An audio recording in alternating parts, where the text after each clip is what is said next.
Hey everybody, welcome back. We're here on another City Government 101. Today I'm sitting down with James Hodge, who is with our information technology. So IT, information technology, what does that even mean? Basically, we handle all the computers, mobile devices, computers inside the patrol vehicles for the PD, the servers, email, internet, Oh wow, anything technology. that's a lot. Now, so in also 2 years ago, we probably brought some mobile stuff on with the ambulances, didn't we? Did they bring in did they have any iPads or anything? The fire trucks do have some iPads and a lot of the individual trucks for like the bat chiefs and Okay. stuff like that. Okay, so you're talking about all of the computers, desktops, laptops. You also do phone support. You got our iPads and all of the mobile and so many different things for not just one department, but for all the departments. Yes. So how many devices out there approximately do you think you have? I know that's kind of a crazy question. About 150 desktops, probably 30 iPads, probably the same number for phones, and then we have the computers and the RPD Yeah. patrol vehicles, and that's probably about another 20 over the last year. Okay, and then also I know you're doing some stuff. You're doing some network support for our traffic cams too. Yes. You're helping with our traffic cams. A lot of people don't realize that, which Yep. also helps us with the PD and all of so many different things if we have an accident. Yep. They are actually going to add more cameras this year too, so that will be growing.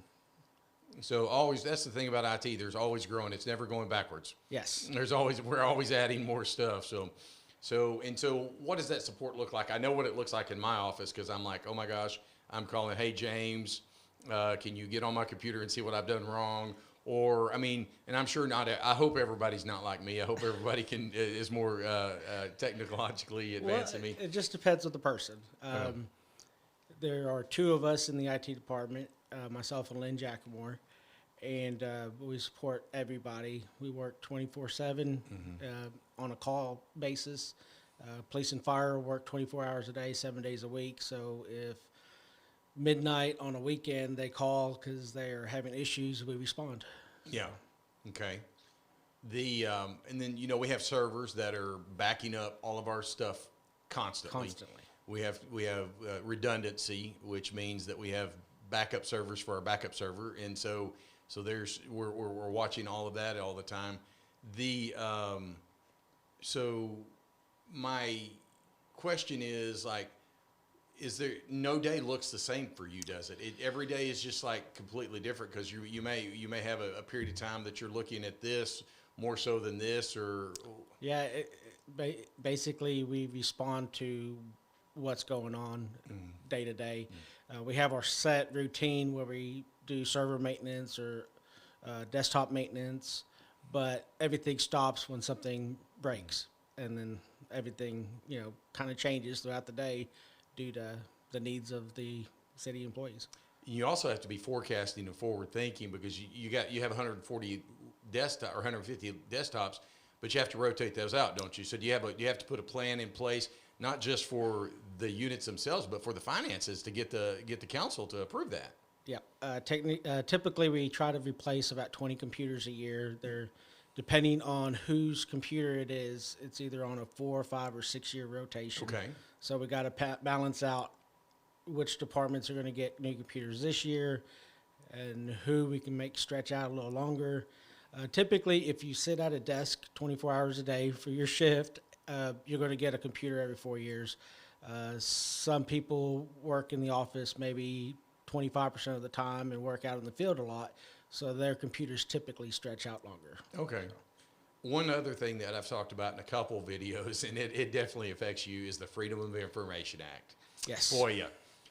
So one thing that gets FOIA'd is our phones and our email. Emails. So whenever someone sends in a Freedom of Information Act request, then it goes to you, and then you have to go back and you have to search emails. And you search emails for keywords. What does something like that look like? Depends on how broad the search is. I've had some take me several months because of the amount of information requested. Some of them I can knock out usually in an hour or two.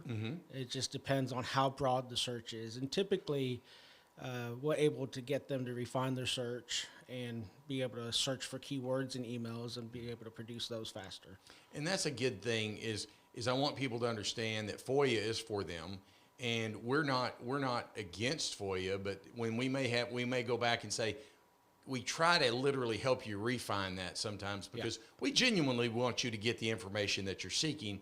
But if you send this broad search, by law, we're supposed to give you what you ask for. Yeah. And if you didn't ask for what you need to, we're going to try to help you out. And that's our goal. Our goal is not to hide anything. Our goal is to be transparent. And that's why we really embrace FOIA. And I've never had anyone get upset with us trying to narrow down their search. Most of the time, it's people aren't aware of how minute the details would be for them to get a better result. Because not only do you not want to go through 20,000 emails yourself, the person requesting is not going to want to go through 20,000 emails. If you can get them the results they want with only 25, 50 emails, then, I mean, they get their information. 20,000 emails, No, but we also get FOIA sometimes that really turn back nothing. I know there was a FOIA a while back that was I was included in it on my phone and my email, and there was nothing. And I was really kind of taken aback when we got the FOIA. I was like, I have no idea what this person's talking about. And so I knew there was going to be nothing, but for some reason they had the impression that we had knowledge of a certain situation, which we didn't. So a lot of times the FOIA of the city think they need the city and it's the county. Yes. Or it's not and the police departments, it's the county sheriff's office. Yes. And I'm sure that happens to them likewise. The county gets FOIA. So is there anything that in IT that we're not talking about that you can think about? Well, we're doing a bunch of updates to our website. Okay. Yeah. So, I'm glad you brought that up. That's great. We're doing. Tell us a little bit about that.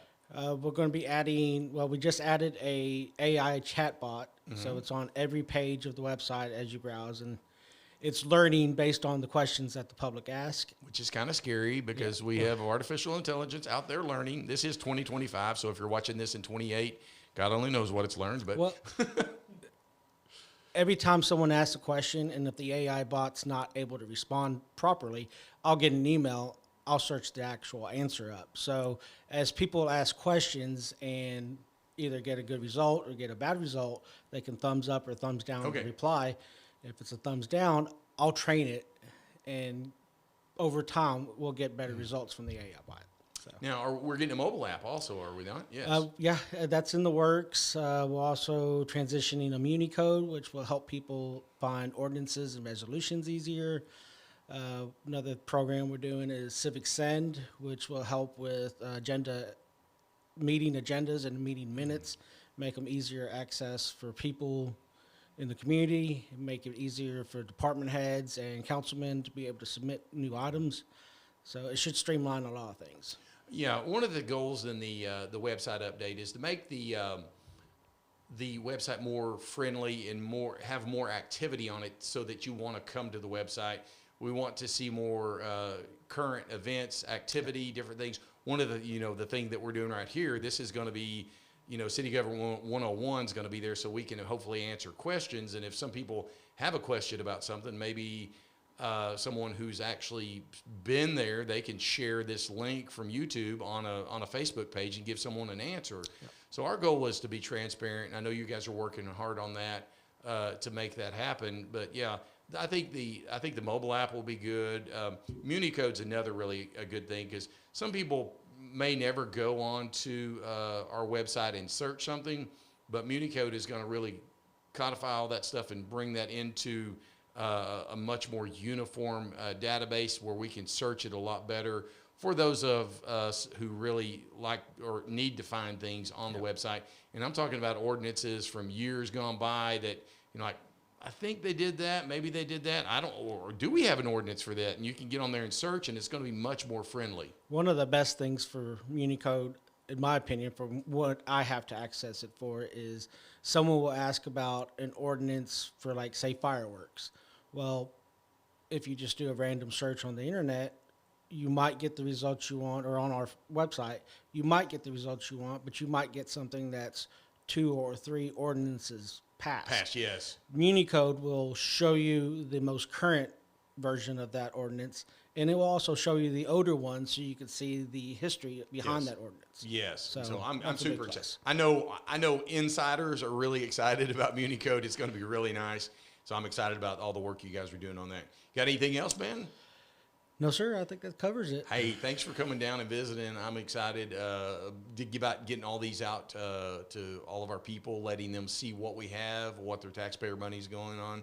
And IT is kind of like, I tell everybody, everything works together because, you know, you have finance in here, and if we don't get paid, none of us are coming to work, you know. If we don't have computers, how without our computers and our phone, we're not going to be able to work. So everybody works together, and so it really is just kind of like this comprehensive ecosystem, organism, whatever you want to say, that works really good. So thanks for coming in. Appreciate you guys, and that is Information Technology with James Hodge. Thank you.